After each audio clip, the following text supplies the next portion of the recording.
فیصلہ کیا، ہم نے کہا یہ کوئی عام بندہ نہیں ہے۔ صبح ہم نے اس کو بلایا اور کہا او نوجوان جاؤ ہم آپ کو آزاد کرتے ہیں، تم دن میں بھی اللہ کی عبادت کرو اور رات میں بھی اللہ کی عبادت کرو۔ اللہ کرے میرے نوجوان بھائی بھی ایسے بن جائیں، کم سے کم نماز تو پکی ہو جائے کہ صرف ایک کوئی نہ فجر میں رکھی ہو جاتا، فجر پڑھی اور بس پھر سارا دن چھوٹی۔ بلکہ ہمارے ہاں تو یہ کلچر ہے، ہم کہتے ہیں کہ نماز جو ہے نا شروع ہوتی ہے جب بندے گٹے گوڑیاں تو رہ جائے، پھر نماز کی طرف آتے ہیں جوانی کے اندر الا ماشاء اللہ۔ لیکن اللہ کے حبیب علیہ السلام نے کیا فرمایا؟ جو جوانی کی عادت جوانی کے عالم کے اندر اپنے رب کی عبادت کرتا ہے، حلال کو حلال جانتا ہے، حرام کو حرام جانتا ہے، اور جناب والا نبی رحمت علیہ السلام کے اسوہ حسنہ کے مطابق زندگی گزارتا ہے، میرا رب اس کو کیا انعام عطا فرمائے گا؟ فرمایا کل قیامت کا دن ہوگا، اللہ اس کو عرش عظیم کا سایہ عطا فرمائے، عرش عظیم کا سایہ عطا اللہ۔ اور اس کے اندر صرف مردوں کی شرط نہیں ہے، عورتوں کے لیے بھی یہی ہے۔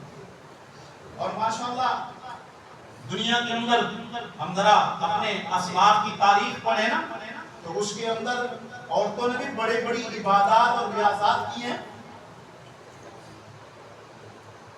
وقت ہو گیا، ایک تو آپ آتے لیٹ ہو، کچھ میں لیٹ شروع ہوتا ہوں، میں تو آنو بے نا زمینوں میں تھے، آپ مجھے دیکھتے رہتے ہیں مولوی صاحب شروع ہو تو ہم جائیں، میں آپ کو دیکھتا رہتا ہوں امام مقتدی آئے تو ہم جائیں، ایسے ہی ایک دوسرے کو دیکھ کے کام چلتا رہے گا۔ بہرحال اللہ پاک ہم سب کو جو ہے اپنی محبت نصیب فرمائے، اور اللہ تبارک و تعالی جتنے میرے نوجوان بھائی بیٹھے ہیں اللہ ان کو اپنی عبادت کی توفیق عطا فرمائے۔ یقین کیجئے جوانی کی عبادت جو ہے ایک دن ایک ہفتہ صرف ایک ہفتہ آزما کے دیکھ لو، تہجد کی نماز پڑھ لو، پھر اس کے بعد دیکھ لینا تمہاری زندگی میں کیسا انقلاب آتا ہے۔ ہاں جی، اگر آپ کی نیت ہو تو یہ بات مکمل کر دوں، امام غزالی کی مکمل کر دیں، امام غزالی والی بات مکمل کر دیں، امام غزالی والی مکمل ہو۔ امام غزالی رحمۃ اللہ علیہ نے اپنی کتاب کے اندر یہ واقعہ نقل کیا۔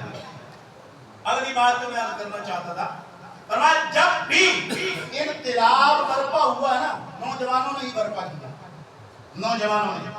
غازی المدین شہید رحمۃ اللہ علیہ نوجوان ہی تھے نا، نوجوان تھے۔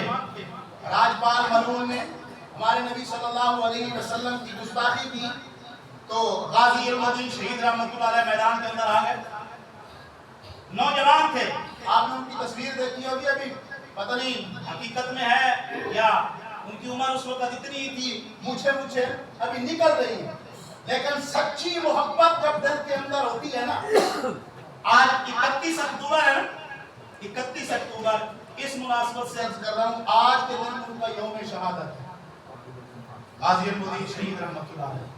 اور جب انہوں نے راجپال کو فنار کر دیا تو جیل کے اندر چلے گئے۔ ہمارے بزرگوں میں سے ایک بزرگ فرماتے ہیں کہ سپریڈنٹ جیل جو تھا نا، اس نے بات بیان کی، اس نے کہا کہ غازی المدین جن دنوں میں جیل کے اندر تھا میں نے عجیب بات دیکھی کہ جب میں اس کے کمرے کے قریب جاتا تھا تو اس کا کمرہ روشن نظر آتا ہے،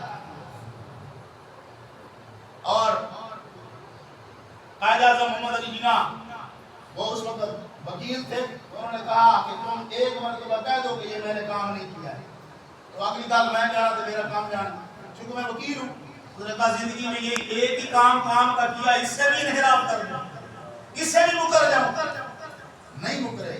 فرمایا جس دن سے ان کو قید کیا گیا اس دن سے لے کے شہادت کے دن تک وہ کہتے ہیں کوئی دن ایسا نہیں گزرا جس دن محمد الرسول اللہ کی زیارت نہ نصیب ہو۔ غازی المدین جوان انشاءاللہ زندگی رہی تو جو بات میں عرض کرنا چاہتا تھا وہ انشاءاللہ اگلے دن میں عرض